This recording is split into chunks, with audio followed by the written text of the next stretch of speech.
Good morning, students. Today I am going to explain you our first poem, Goodwill. What do you mean by goodwill? Goodwill means well wishing. Just divide the words good and will. Well wishing. It is a hymn, students. Hymn, HYMN. Hymn means Hindi में उसको हम स्तोत्र पाठ बोलते हैं. पाठ जो that is lyrical in English. कुछ ऐसे स्तोत्र पाठ होते हैं ना, लिरिकल, हम जो गाकर बोलते हैं. That this is a hymn. This is extracted from Yajurveda, from our 4 Vedas. Which are they? Rigved, Samved, Atharvaved and Yajurved. This extract is taken from Yajurveda. Now we are going to see line wise.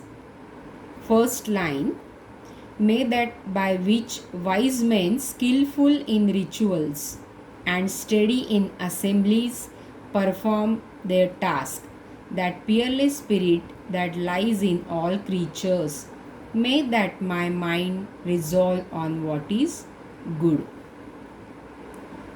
Listen, students. Here, may that by which wise men skillful in rituals and steady in assemblies perform their task, that peerless spirit that lies in all creatures. In this stanza, whatever is our writer wants to tell us that peerless spirit which lies in all creatures. In the poem, students, we are not taking meaning word to word. It is taken from all the stanza. So here, spirit. What do you mean by spirit here? Spirit means Atma, soul. Okay? And that peerless spirit, peerless means that thing that nobody is going possible to harm it. इसका मतलब है कि उसको कोई नुकसान नहीं पहुंचा सकता, ऐसा. अभी यहाँ सोल, स्पिरिट को कोई नुकसान पहुंचा सकता है क्या? कभी नहीं. इसलिए उसको बोला है यहाँ पर पियरलेस. ओके. और वो स्पिरिट, सोल किस किस में है? लाइज इन ऑल क्रीचर्स, सारे अच्छे व्यक्तियों में. कैसे व्यक्ति? Those are skillful in their rituals, अपने अपने कर्तव्यों में, कर्मों में जो बहुत अच्छे हैं. जो those men are doing good deeds in their life and steady in assemblies perform their task. अपने अपने कार्यों में जो निपुण है, steady in assemblies, अपने कर्मों में, अपने कर्तव्य में जो परफेक्ट है. यहाँ अभी assemblies यानी मिलजुल कर काम करते हैं ना सारे, तो इसलिए बोला हुआ है कि सारे अपने काम करने में परफेक्ट है.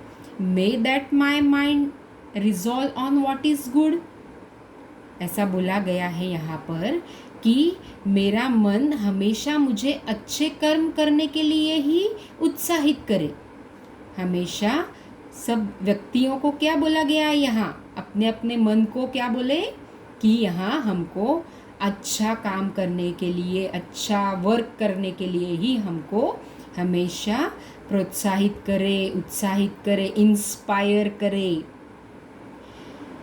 May that which is deep knowledge, intellect, memory, that which is deathless flame in living beings, without which nothing whatever is done. अभी थोड़ा सा ध्यान दो बच्चों. अगर अभी आपने कहीं सुना होगा या किसी से, जैसे आप स्टोरीज पढ़ते हो, जो छोटे छोटे सीरियल्स देखते हो, कार्टून फिल्म्स देखे होंगे बचपन से, तो आपने ये ऐसा कभी सुना है क्या कि किसी की आत्मा मर गई? डेथलेस फ्लेम यहाँ किसको बोला गया है? आत्मा जो कभी नहीं मरती है. ओके. Soul is deathless. यहाँ फ्लेम किसको बोला है? सोल को बोला हुआ है. और फ्लेम, वो फ्लेम किस में है? इन ऑल लिविंग बींग्स, सब व्यक्तियों में वो है। वो कैसी है? हमारा सोल कैसा है? सबका, सब कैसे है? Deep knowledge, intellect and memory, सब में नॉलेज है, इंटेलेक्ट है और अच्छी मेमोरी है। पर हर व्यक्ति, आगे क्या बोला हुआ है? सब व्यक्तियों में क्या है? विच is deathless flame in living beings, उनमें सब में वो डेथलेस फ्लेम है जो कभी नहीं मरती। ऐसा बोला जाता है ना कि man dies but the soul never dies, it is deathless, that's why it is said deathless flame here, without which nothing whatever is done. If our soul is not in our body is called dead body. So without which nothing whatever is done, उसके सिवा कुछ भी नहीं हो सकता। किसके सिवा? Soul के सिवा। और वो यहाँ क्या बोला हुआ है इन दिस एक्सट्रैक्ट स्टूडेंट्स, कि हमारा जो सोल है वो बहुत अच्छा है। सबका जो सोल है वो बहुत अच्छा होता है। May that my mind resolve on what is good, मेरा जो मन है, माइंड मीन्स क्या है यहाँ पर बच्चों? What is mind? I am asking you here, show me your mind please. तो आप कहाँ पॉइंट आउट करोगे?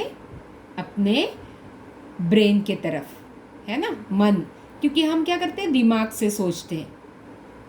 तो दिमाग आप सर की तरफ ही पॉइंट आउट करोगे।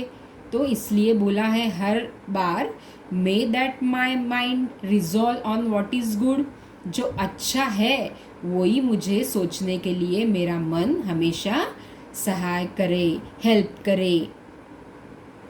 Now in the last lines, 4 lines, may that which guides men like a good charioteer who controls fleet-footed horses with the reins, that which bites in the heart most swift and active, may that my mind resolve on what is good. Now here, may that which guides men like a good charioteer. What is charioteer? Tell me students.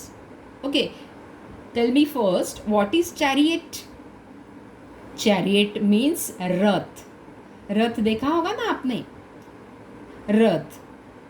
हमेशा भगवत गीता या रामायण महाभारत में जो भी Wars वगैरह देखी होगी आपने, cartoon films में या सीरियल्स में, उसमें रथ होते हैं ना, दैट इज कॉल्ड चैरियट। और who is running that chariot? Charioteer. So here in this stanza, the mind here, charioteer is controlling his chariot with the help of reins. Whom? Fleet-footed horses. यहाँ ये बोला गया है कि जो रथ के fleet footed यानी जो बहुत तेज गति से दौड़ रहे हैं, जो घोड़े जो दौड़ रहे हैं, कौन से घोड़े? जो रथ में लगे हुए हैं, वो तेज गति से दौड़ते जा रहे हैं। उनको कंट्रोल जो सारथी है वो कैसे करता है? With the help of this rains. RAINS नहीं है बच्चों, यहाँ पर REINS, रेन्स यानी यहाँ पे हंटर, पतली सी लंबी स्टिक, उसको बोलते हैं रेन्स। तो रेन्स के सहायता से, हेल्प से फ्लीट फुटेड हॉर्सेस को एक चैरिएटर कंट्रोल करता है अपने चैरियट को। वैसे ही similarly our mind is controlling our fleshy desires of our body. यानी यहाँ पर बोला गया है कि जैसे फ्लीट फुटेड हॉर्सेस को रथ के रेन्स के हेल्प से चैरिएटर कंट्रोल करता है, वैसे ही हमारी फ्लेशी डिज़ायर्स, हमारे सारे जो विशेष है वो हमारा मन सारी विशेष करता है ना। आपको विश कहाँ मैंने आपको अभी पूछा कि बच्चों विश कहाँ, आपको कैसे विश होती है सारी चीज़ें, तो आप क्या बोलोगे? दिमाग से। तो इसलिए यहाँ पर बोला गया है our all fleshy desires are controlled by our mind. उसका यहाँ पर that which bites in the heart most swift and active. तो हमारे मन को क्या बोला गया है? Most Swift and active. कैसे? अभी बच्चों आप घर पे अभी पढ़ रहे हो, आपको मम्मी ने सुबह बताया कि मैं आज है ना बहुत बढ़िया पिज़्ज़ा या कुछ अच्छी चीज़ जो आपको बहुत पसंद है वो बना रही हूँ. तो आपको मालूम है कि आज मम्मी वो बनाने वाली है. तो अभी आप पढ़ रहे हो तो आपको एकदम से बीच में ही थोड़ा सा गैप हुआ कुछ, तो आपका ध्यान कहाँ बटेगा? मम्मी सच में बनाएगी कि नहीं बनाएगी. तो हमारा मन कैसा है? बहुत चंचल है. तो यहाँ इसलिए बोला गया है कि our mind is most Swift and active. बहुत फुर्तीला और स्विफ्ट, खूब स्विफ्ट यानी तेज गति से भागने वाला है. एक जगह रहता है तो फिर तुरंत दूसरे जगह भागता है. तो which bites in our heart. Abides, abides का मतलब है बंधा हुआ. हम बहुत बार हम लोग सारी डिस्क्राइब चीज़ें कैसे करते हैं? हम बोलते हैं हम मन दिमाग से सोचते हैं या फिर दिल से सोचते हैं. इसलिए विच अबाइड्स इन आवर हार्ट बोला है यहाँ पे. अबाइड्स यानी बंधे रहना. हमारी इच्छाएं, आकांक्षाएं सब क्या है? दिल से निकलती है. इसलिए अबाइड्स इन आवर हार्ट बोला हुआ है. यहाँ अबाइड्स का मतलब है बंधे रहना. May that my mind resolve on what is good. पर मेरा मन मुझे हमेशा अच्छा सोचने के लिए, अच्छा कर्म करने के लिए ही प्रोत्साहित करे, उत्साहित करे, इंस्पायर करे, ऐसा यहाँ पर बोला गया है. Do you understand students? Now you should go through the introduction of the poem. Okay, है ना? Introduction of the poem and after that see line wise. Okay, और यहाँ जो भी समझ में नहीं आएगा वो आप मुझे ज़रूर पूछोगे. ओके, बहुत सिंपल है. फिर अभी हमेशा कैसे पढ़ना है ये आपने पढ़ लिया.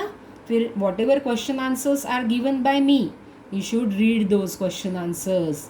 Then you will know the poem perfect in perfect manner. Okay, thank you.